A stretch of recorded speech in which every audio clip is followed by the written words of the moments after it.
Is there a Justice League of some sort forming around Donald Trump to save America? Now, I pose this question in light of Robert Kennedy Jr.'s decision to suspend his campaign in 10 key battleground states this past Friday. And I want to play for you a little bit of his speech that he gave, in which he tore the left to shreds, the radical progressive left that has united around Kamala Harris. I want to play a little bit of that for you, and then I want to talk about it. And I also want to talk about Tulsi Gabbard's decision to endorse him yesterday. Take a listen to this. System the one kind that my father and my uncles thrived in, a system with open debates, with fair primaries, with regularly scheduled debates, with fair primaries, and with a truly independent media untainted by government propaganda and censorship. In a system of nonpartisan courts and election boards, everything would be different. After all, the polls consistently showed me beating each of the other candidates, both in favorability and also in head-to-head matchups. But I'm sorry to say that while democracy may still be alive at the grassroots, it has become little more than a slogan for our political institutions, for our media, and for our government, and most sadly at all for me, for the Democratic Party. In the name of saving democracy, the Democratic Party set itself to dismantling it, lacking confidence in its candidate, that its candidate could win in a fair election at the voting booth. The DNC waged continual legal warfare against both President Trump and myself. Each time that our volunteers turned in those towering boxes of signatures needed to get on the ballot, the DNC dragged us into court, state after state, attempting to erase their work and to subvert the will of the voters who had signed those petitions. It deployed DNC-aligned judges to throw me and other candidates off the ballot and to throw President Trump in jail. It ran a sham primary that was rigged to prevent any serious challenge to President Biden. Then, when a predictably bungled debate performance precipitated the palace coup against President Biden, the same shadowy DNC operatives appointed his successor, also without an election. They installed a candidate who was so unpopular with voters that she dropped out in 2020 without winning a single delegate. Now, I want to start off by saying I like Robert Kennedy Jr. Not enough to vote for him, but there are certain policy areas where I, as a conservative-leaning libertarian, would agree with RFK.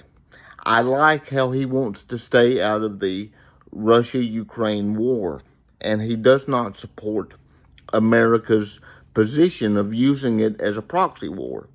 You see, Tulsi Gabbard also called that out. That's something I really like about her. I like the fact that he stands up against these corporations who are in bed with the government that are poisoning our food supply.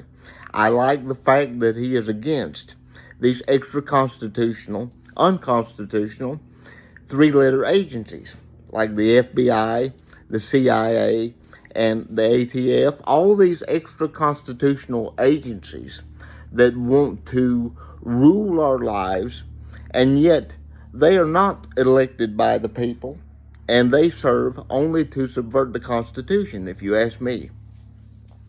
I like that about him. I do believe that he will serve in a good spot in the Trump campaign if Trump is elected president. I also think Tulsi Gabbard would do well to be an advisor of some sort when it comes to foreign policy. And I want you to listen to his full speech, RFK's full speech. I highly encourage you to do so because he says that the Democratic Party that suppressed him and waged lawfare against him is not the Democratic Party of his father, Robert Kennedy Sr., or his uncle, President John F. Kennedy. And I have to say, I agree.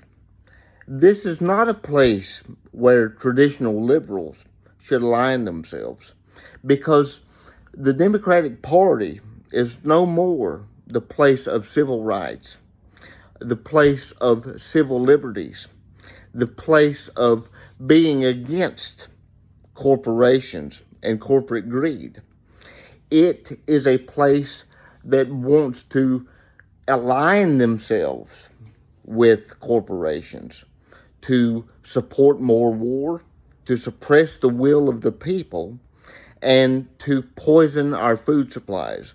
These are things I agree with him on, and I think he will serve in a very good spot if Trump is elected president. So I am glad that RFK is joining with former President Trump and suspending his campaign, not terminating. I need to explain this to you, because he's taken his name off of 10 key battleground states where he believes that he would hurt Donald Trump.